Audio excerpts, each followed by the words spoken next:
So ang unang pangutana nato, Mayor Baste, kamusta ang tanaw nimo sa dagan sa moong hearing, especially na 14 hours ni dito nga niglingkod jud og niatubang si PRRD. Pangutan-on lang mga party list ng mga congressman nga nag-pretend nga investigador. Gusto may tanaw nimo ana daw. Napay usad diha nga ang P ug F, ang F ug P nga mabalibali.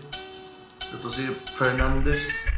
Gusto may tanaw nimo ana nga clearly gusto lang mong nila ginabuhat lang na nilang hearing kay aron